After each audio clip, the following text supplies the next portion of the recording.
今を使っている人、今すぐ他の AI に乗り換えてください。お疲れ様です。皆さん今どんな AI を使っているでしょうか？今日話すテーマはチャット GPT、ジェミニ、クロードを僕はどう使い分けているのかです。最近は本当 AI サービスが増えてきて、課金して深く使ってみたいけどさすがに全部は無理で、どれか一つに絞るならどれを選べばいいのかと迷っている方多いと思います。この動画はそんな AI を選ぶ時の判断材料を提供できたらと思って作ることにしました。僕はこの3つのサービス全てに課金をして、何がどこまでできるかという能力を自分の目で見定めてから普段の仕事やプライベートのタスクに割り当てています。巷の動画では新しい AI のモデルが発表されるたびに過剰に持ち上げて騒ぐような情報発信が目立ちます。しかしそのような情報に惑わされてあっちに行ったりこっちに行ったりしているようでは、本質的な行動である AI の活用はなかなか進みません。この動画ではどのような点に着目して AI の得意不得意を見極めているかまで話すので、ぜひ最後までご覧ください。またこのチャンネルでは AI に関する動画をはじめ、生活を便利にするガジェットの紹介なども行っています。チャンネル登録も忘れずにお願いします。では早速 AI について見ていきましょう。今は AI のプロダクトが本当に増えて、全部に課金したら破産してしまうぐらい数があります。全部を使わないといけないのかというとそうではありません。自分のニーズに合ったものを選べばいいし、特定の作業に特化した AI が魅力的に見えても汎用的なツールで十分対応できることが多いです。その汎用的なツールの代表が今日紹介する3つになります。OpenAI のチャット GPT、Google の Gemini、そしてアンソロピックの Claude です。名前をどれも聞いたことはあるという人は多いと思います。この3つはどれもすごく汎用的で、特殊なニーズがある人を除けば、ほとんどの人はこの中から1つを選べばこうとあります。例えば、検索に特化した AI サービスとしてパープレキシティがあります。これは検索に割り切っていて、開発もコーディングもできないし、他のツール的な使い方もできませんでした。でも、検索の精度が高かったり、出典をしっかり出してくれたりする強みがあります。パープレキシティが出た頃はチャット GPT はまだ回答結果の引用を出してくれませんでした。ただ今はチャット GPT が進化して、そういった検索引用はデフォルト機能としてビルトインされています。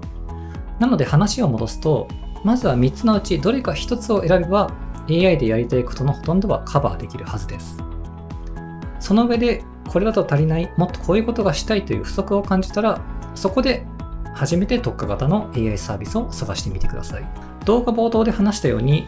僕はこの3つに全てに課金して検証しています。まず1つ目のチャット GPT はかなり前から月20ドルのプラン、チャット GPT プラスと呼ばれるものを一度も解約せずに使ってきています。最初に課金を決めた一番の理由は、当時革新的だったボイスモード、あれが有料限定だったところから課金しました。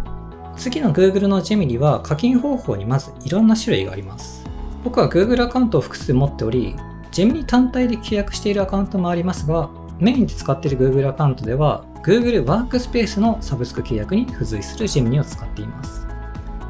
ただこれだと動画生成などで毎日の上限がかかるっていう問題があるので、それを回避するために別アカウントで Google One を契約していて、複数 Gemini を所有している状態にしています。そして3つ目のアンソロピックの Claude は、最初はサブスクではなく重量課金で使うことが多かったです。当時はチャット GPT がメインで、Claude にサブスク契約するのは使い倒せずもったいないかなと考えていました。でも今はサブスクに切り替えていて、3つの中では今最もお金をかけています。この3つを毎日使っていて、新しい機能が出たらなるべく触り、今この作業にはどれが有利かを見ています。アップデートで有利不利が入れ替わることもあるので、この動画では今の時点でどれが何に向いているかを簡潔に話していきます。まずチャット GPT からです。これは AI の中でも本当に先駆け的な存在で、進化も早いです。新しい機能はまずチャット GPT が対応して、他社がそれを追随するなんていう場面がよく見られます。イメージを一言で表すと、オールマイティに戦ってくれる相棒といったところです。AI にできることを並べてみると、チャットでの質問会話、音声、映像の認識、画像の出力、ボイスモードのようなリアルタイムの会話、PC の操作、そしてコーディング能力です。チャット GPT は動画生成を除けば、これらがどれも高水準で、しかも全体のバランスが一番いいです。画像生成も少し前までは実は遅れていたんですが、GPT イメージ2などのアップデートで一気に高品質になりました。知識面については少しベンチマークを見ていきたいと思います。このように AI のモデルを比較するサイトがあるんですが、常に OpenAI の AI はトップ層に位置しています。他社のハイエンドモデルより少し上を走る業界のリーダー的ポジションにいます。なのでここに課金するのは間違いない選択だと思います。ただ一点できないことを強調しておくと、動画生成だけができません。OpenAI には空という別アプリがあって動画を作れたんですが、今はそれを完全に停止しています。将来チャット GPT に統合されて動画生成ができる未来もあると思いますが、今のところ通常ユーザーがサブスクの中で動画を作る方法はありません。そういったクリエイティブな用途にも使いたい人は別の選択肢に目を向けた方がいいかもしれません。次に Google の Gemini です。正直今は評価がかなり下がっています。少し前に Google I/O と呼ばれる Google が新製品を発表する毎年恒例のイベントで、新しい Gemini モデル Gemini Omni が発表され、日本でもテレビで報道されたりしました。ただ現状使える Gemini の評価で言うと低めで、他社に少し水をあけられている状態です。普段使っていても回答精度が物足りないと感じることが非常に多いです。また進化のスピードも遅いです。チャット GPT はだいたい数ヶ月に1回、そしてこの後紹介するクロードもかなり速いペースで新モデルを出しますが、Gemini はその間が長いです。I/O で発表されたものも発表であって、今の時点ではまだ使えない状態です。もちろんこれまでの実績を考えれば巻き返しもあります。ただこの動画はあくまで2026年6月の時点の情報として、僕なら今 Gemini に課金はしないかなという評価になってしまいます。ただし唯一にして明確な強みが動画生成です。今日紹介する3つの AI の中で、サブスク契約の範囲の中で動画を生成できるのは Gemini だけです。そしてこれがなかなか高品質で評価できます。Google 全体としても AI をエンタメに使う方向に伸ばしている印象があります。Google はストリートビューをはじめ膨大なデータを持っているので、そこと AI が融合していけば、今後の Google 製品はどんどん面白くなると思います。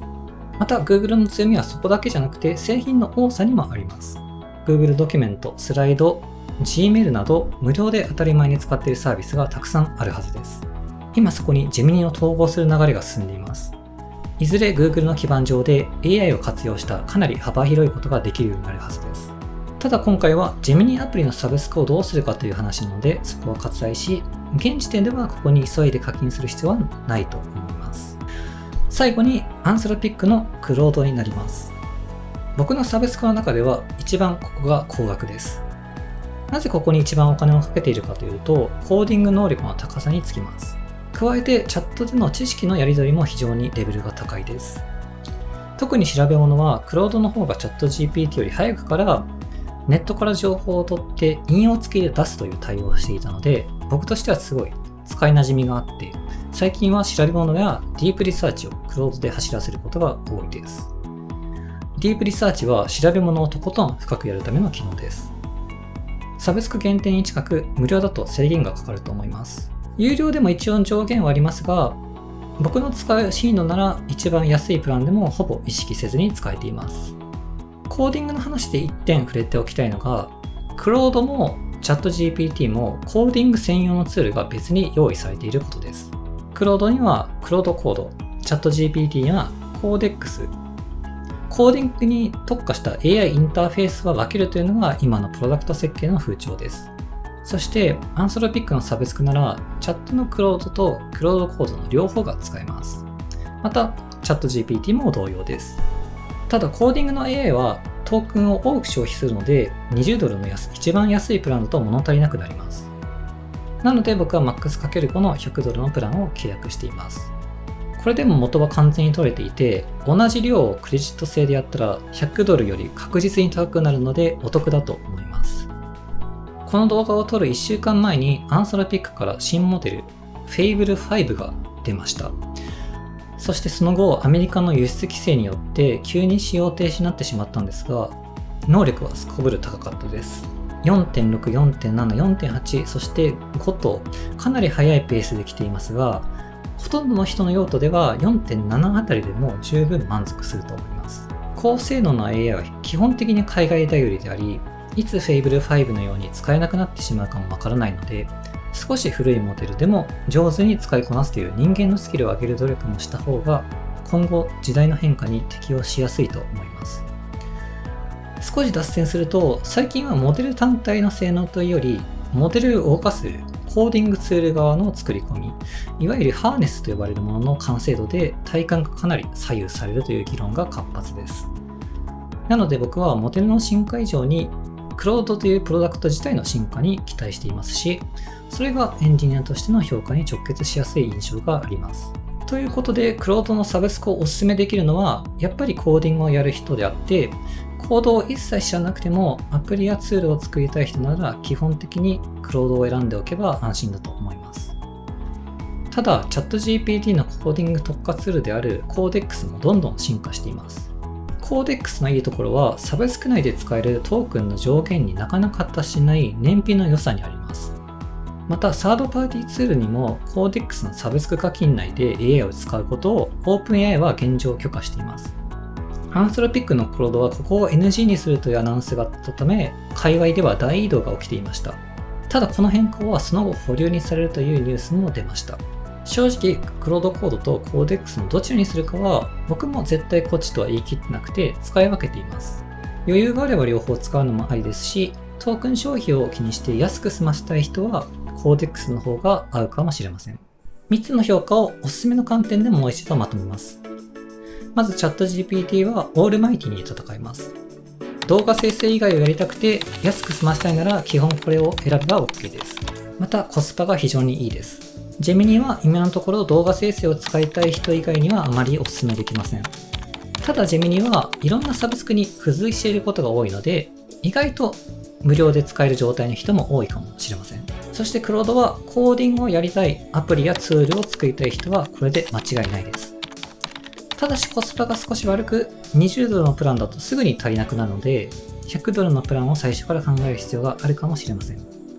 選び方としては、まずは自分に合った一つを選んで、そして明確な不足を感じたら他を検討してみる。これがいいと思います。最後に1点注意点になりますが、ここで話した評価はあくまでこの動画の制作日前後のものになります。